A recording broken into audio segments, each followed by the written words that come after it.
महिलाएं, वही महिलाएं जो ना जाने कितने समय से कभी घर के बच्चे पाल रही हैं, कभी घर का सारा मतलब काम धाम संभाल रही हैं और घर के काम के साथ बाहर का काम भी संभाल रही हैं, लेकिन उन्हें कभी किसी ने भी रिकॉग्नाइज नहीं किया।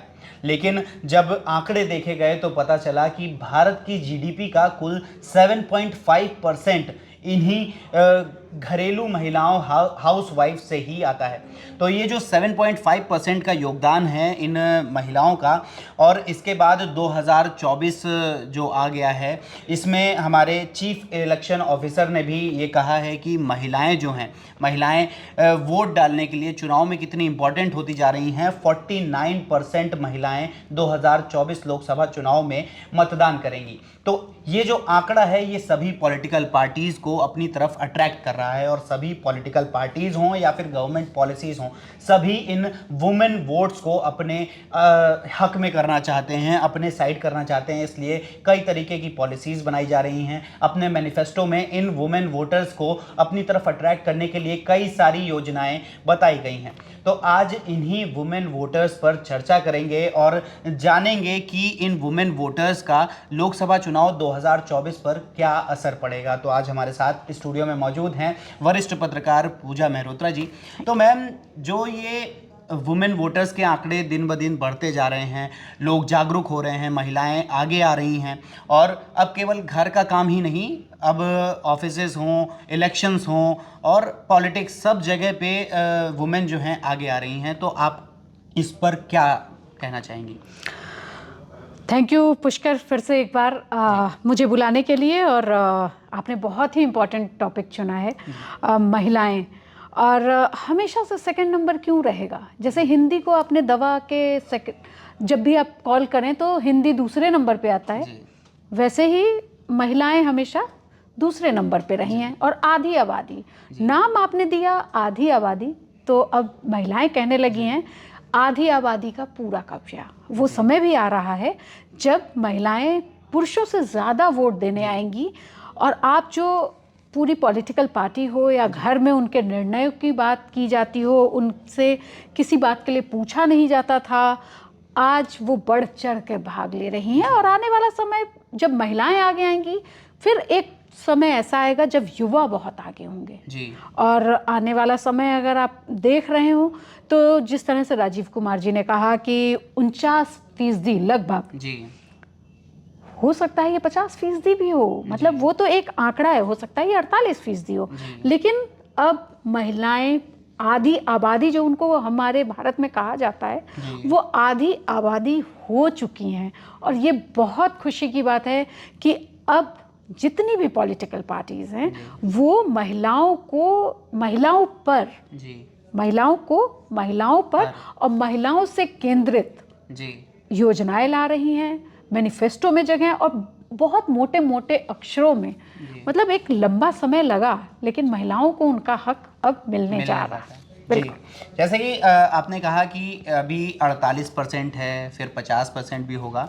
तो ऐसे आंकड़े लगाए जा रहे हैं कि साल 2029 तक जो हमारी वुमेन वोटर्स हैं उनकी संख्या 50% से बढ़ जाएगी। और अगर थोड़ा और वेट करें, 2047 तक चलें, तब जब तक, जैसे कि मोदी जी ने कहा था कि 2047 तक भारत एक विकसित राष्ट्र बन जाएगा, तो वैसे ही जो वुमेन वोटर्स हैं उनकी संख्या 55% यानी 55% हो जाएगी, जो कि पुरुष वोटर्स से ज़्यादा हो जाएगी, 10% ज़्यादा होगी, 10% ज़्यादा हो जाएगी। तो अगर देखा जाए तो महिला वोटर्स दिन ब दिन बढ़ती जा रही हैं। तो आपको क्या लगता है, जैसे कि अभी हम लोग ने कुछ पिछले जो चर्चाएं करी कि पश्चिम बंगाल में महिलाओं का दबदबा, हिमाचल प्रदेश में महिलाओं का दबदबा, वुमेन वोटर्स ज़्यादा हैं वहाँ पे, लगभग बराबर हैं वहाँ पे, तो क्या इस बार का चुनाव जो है वो महिलाएं निर्धारित करेंगी? क्या मतलब महिलाओं का वोट इतना इम्पोर्टेंट होने वाला है कि 50% वाला जो आंकड़ा है, महिलाएं क्या इस बार की सरकार डिसाइड कर सकती हैं? पुष्कर, यहाँ पे थोड़ा सा करेक्शन है, महिलाएं तो हमेशा से ही केंद्र में थी जी। लेकिन वो था कि हमेशा ना दोयम दर्जे में रखा गया उनको। लेकिन अगर हम अपने देश की बात करें तो हमारा इतिहास गवाह है कि महिलाओं ने कैसे कैसे नियम बनाए और हमारे देश की मतलब पूरे दुनिया में इंदिरा गांधी पहली प्रधानमंत्री बन के आई। वो देश की पहली प्रधानमंत्री नहीं थी। अमेरिका जैसे विकसित राष्ट्र में जब अब कमला हैरिस आई हैं, उस समय उससे कई साल पहले हमने इंदिरा गांधी को प्रधानमंत्री के रूप में देखा। और राष्ट्रपति की भी बात करें तो प्रतिभा देवी सिंह पाटिल हमारी पहली राष्ट्रपति थी। अभी मुर्मू जी हैं, द्रौपदी मुर्मू। तो हमने तो हमेशा ही महिलाओं को, ये गार्गी का देश है ना, और ये द्रौपदी का देश है, जो एक सीता का देश है। और यहाँ पे जब महिलाएं जब आगे आती हैं ना तो अच्छे शांत हो जाते हैं। और ये पार्टियों को बहुत अच्छे से पता चल रहा है। 2014 में जब से नरेंद्र मोदी जी आए हैं सरकार में, आप देखिए महिलाओं को लेके उन्होंने कितनी सारी योजनाएं, उन्होंने उस लॉन्ग विजन को देखा पहले भी जाता रहा है। ऐसा नहीं कहूँगी कि कांग्रेस की सरकार में ऐसा नहीं होता था, लेकिन 2014 के बाद जैसे ही पैटर्न बदलना शुरू हुआ, महिलाएं जागरूक होती गईं और महिलाएं वोट देने के लिए आगे आने लगी, तो इन्होंने पूरा का पूरा पैटर्न बदल दिया। और अब आप देखें कांग्रेस का मैनिफेस्टो आ चुका है, लेकिन अगर भाजपा का अगर आप पिछले 10 साल का टेन्योर देखें तो उज्ज्वला योजना हो, पेंशन की सारे राज्यों में महिलाओं को पेंशन कितनी दी जा रही है, विधवा महिलाओं के लिए पेंशन आ रही है, क्योंकि सब वोट हैं। जैसे ही वोट की बात आती है वैसे ही महिलाओं को उनका हक देने मतलब बहुत बड़ी ताकत है। महिलाओं को भी नहीं पता था कितनी महिलाएं घर में निर्णय ले पाती थी। अब आप देखिए कि बराबर से महिलाएं कमा रही हैं, उनको पता है। पहले घर में अगर आपके लड़का है तो ठीक है, अगर लड़की हो गई तो 5-5 बेटियां हुई जा रही हैं, और उसके बाद एक लड़के का इंतजार किया जा रहा है और धूमधाम मनाई जा रही है। लेकिन आज 2 लड़कियां भी हैं तो परिवार उसको कंप्लीट मान रहा है। तो ये जो चेंज है, जो एजुकेशन, और उसके बाद महिलाओं का अधिकार, गाँव में जाएंगे महिलाएं निकल रही हैं, पति तो चला गया बाहर कमाने, बिहार जैसे प्रदेश में महिलाएं वोटर्स के रूप में आगे आई। और नीतीश कुमार की सरकार को लाने में भी उन्होंने भी बड़ी सारी महिलाओं के लिए योजनाएं लाई, और साइकिल देना स्कूलों में महिलाओं के लिए, लड़कियों के लिए, कि ज़्यादा से ज़्यादा एजुकेशन हो। देखा जाए तो एमपी में भी जब सरकार योजना तो माना जा रहा था कि विधानसभा में जब सरकार आई तो 30 से 35 विधानसभा सीट जो जीती हैं भाजपा ने, वो महिलाओं की वजह से जीती, क्योंकि वहाँ पर लाडली बहना योजना चल रही थी। और महिलाओं को आगे लाने के लिए अगर 1000-1200 रुपये जो दिए जा रहे थे वो महिलाओं के काम आ रहे थे, महिलाओं को वो काम अच्छा लगा और उन्होंने भी आगे चलकर उस सरकार को सपोर्ट किया। तो जैसा कि आपका अगर कहना है कि बीजेपी जो 2014 के बाद पावर में आई है, उन्होंने महिलाओं के लिए जो योजनाएं हैं बढ़ा दी हैं और आगे बढ़ चढ़कर हिस्सा ले रहे हैं उसमें, तो क्या ये जो योजनाएं हैं 2024 के इलेक्शन को अफेक्ट करेंगी? बिल्कुल करेंगी। 2019 के चुनाव को इफेक्ट किया है उन्होंने। उज्ज्वला योजना की अगर बात करें, हर घर हर नल का जल वाली जो योजना थी, या फिर आप बात करें शौचालय, हर घर में शौचालय, ग्रामीण योजनाएं, हर घर में हर गरीब को 5 लाख रुपए, 3 लाख रुपए घर के लिए दिए जा रहे हैं। तो ये सारी सिक्योरिटी जब महिलाओं को महसूस हुई और उन्हें लगा कि कोई सरकार है, अब सरकार बढ़ चढ़ कर आगे आ रही है, तो उन्होंने इसको सहर्ष स्वीकार किया और मोदी होने लग गया। और वही वजह है कि राज्य सरकारों ने भी खूब सारी महिलाओं के लिए योजनाएं निकाली। और आप देखें ना, मैनिफेस्टो में कितनी बार महिलाओं का नाम, मैं तो 5वां चुनाव देखने जा रही हूँ, है ना, और मैं ये देख रही हूँ कि महिलाओं के लिए एक लाइन जहाँ आती थी, अब पूरा का पूरा पन्ना और महिलाओं के लिए पूरा एक जगह दी जा रही है। जैसे कांग्रेस का अगर मैनिफेस्टो की बात करें तो वो ये नहीं कह रहा कि कितने 1000 रुपए महीने देंगे, वो कह रहा है 1 लाख रुपए सालाना।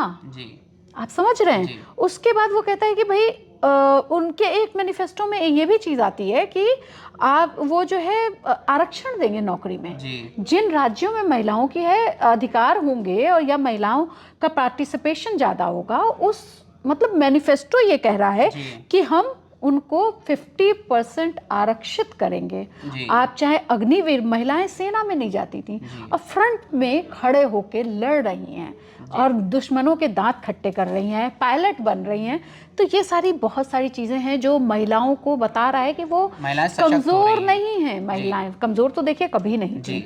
आप अगर दशरथ की बात करें तो कैकेयी ही थी जिन्होंने उनको युद्ध से निकाल के बचाया, और जिसके बाद उन्होंने कहा था कि मांगो कैकेयी तुम क्या मांगती हो, और उसको 14 साल बाद उन्होंने भुनाया और राम को वनवास हुआ। तो महिलाएं तो हमेशा से ही बहुत सशक्त, बहुत इंटेलिजेंट, लेकिन समय के साथ वो दबी।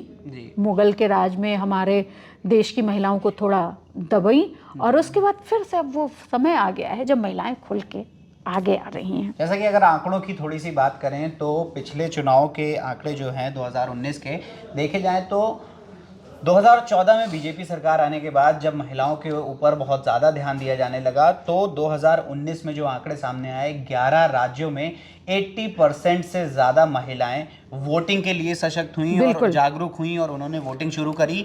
और उसके बाद बाकी जो राज्य बचे थे उसमें भी 50 से 60% जो वुमेन वोटर्स थे वो बढ़ गए, और आने वाले समय में ये और भी ज़्यादा बढ़ेंगे, जिससे कि पूरे देश की आबादी में अगर देखा जाए तो जैसा आपने बताया 2047 तक ये 55% तक पहुंच जाएंगी। हाँ पुष्कर, ये बहुत अच्छा आपने ये आंकड़ा बताया। कई राज्य हैं, मतलब 2019 के चुनाव की अगर बात करें तो कई राज्य थे, असम, केरल और जो है आंध्र प्रदेश, बंगाल, जिसकी हम लोग बार बार बात कर रहे हैं कि बंगाल में तो महिलाओं का पार्टिसिपेशन बहुत ज़्यादा है। ये 11 ऐसे राज्य थे जहाँ पे 80% महिलाओं ने वोट डाले, निकले। मतलब आप सोच सकते हैं कि जब वोटिंग कम हो रही है उसमें महिलाएं बढ़ चढ़ कर भाग ले रही हैं, और वो अप्रिशिएट कर रही हैं कि भाई हमारे अधिकार दो। और अगर आप अभी कुछ वीडियो वायरल हो रहे हैं तो आप देखेंगे कि कहीं पे हर जगह महिलाएं बहुत आगे हैं। कल एक वीडियो में देख रही थी जिसमें शिवराज सिंह जा रहे हैं, एक बच्ची सामने आती है और वो बहुत सारी महिलाओं से घिरे हुए हैं, और आजकल कल तक महिलाओं से बचते थे जो, वो महिलाओं के बीच जा रहे हैं, और महिलाएं मुखर होके कह रही हैं कि भाई सड़क नहीं है, घर नहीं है, नाली नहीं है, पानी नहीं है, शौचालय जाने के लिए जगह नहीं है, क्राइम बहुत ज़्यादा है। उन सबको देखते हो खुल के सामने। और ये नहीं कि पढ़ी लिखी महिलाएं, गांव की जो वर्कर्स हैं, जो जिन्हें नहीं पता कि उनको कैसे सिग्नेचर करना है, वो महिलाएं आगे आके नेताओं से कह रही हैं कि ये मेरा अधिकार है, हमें ये अधिकार दो। और मैं आपको ये बता दूं कि बड़ा ही रोचक है ये पूरा आंकड़ा। जब पश्चिम बंगाल, केरल, आंध्र प्रदेश और असम जैसे राज्य 80% वोट डालते हैं, और 8 छोटे छोटे राज्य हैं जिसमें अंडमान निकोबार, दादर, नागर हवेली, लक्षद्वीप, मणिपुर, नागालैंड, पुडुचेरी, सिक्किम, त्रिपुरा, इसमें भी महिलाओं ने अपना खुल के बढ़ हिस्सा लिया। बिहार और उत्तर प्रदेश बड़े पिछड़े राज्य कहे जाते हैं, वहाँ की भी महिलाएं 60% ऐसी हैं जिन्होंने वोट का अधिकार, और उन्होंने समझा कि हमारी ताकत है और हम इस दुनिया में एग्जिस्ट करते हैं और हमें अपनी ताकत से चीज़ों को बदलना है। और ये बहुत ही महिलाओं के लिए, जो कहते हैं ना कि आने वाला समय सशक्त भारत का होगा और महिलाएं सबसे बड़ी शक्ति होंगी, और बार बार कहा जाता है नारी तू शक्ति स्वरूपा, तो वो वक्त आ चुका है। जी, तो जैसा कि हमने जाना कि बढ़ते हुए वुमेन वोटर्स के परसेंटेज से लोकसभा चुनाव 2024 पर क्या फ़र्क पड़ने वाला है, क्या बीजेपी को इसका फ़ायदा होगा या बाकी पॉलिटिकल पार्टीज़, विपक्ष में देखें तो कांग्रेस को, क्या इंडिया ब्लॉक महिलाओं के लिए जो योजनाएं लेके आ रहे हैं, मैनिफेस्टो में जो उन्होंने पॉइंट्स रखे हैं, क्या ये सब महिला वोटर्स को अपनी तरफ आकर्षित कर पाएंगे? आपको क्या लगता है? आप हमें कमेंट सेक्शन में ज़रूर बताएं और जुड़े रहें DNA के साथ।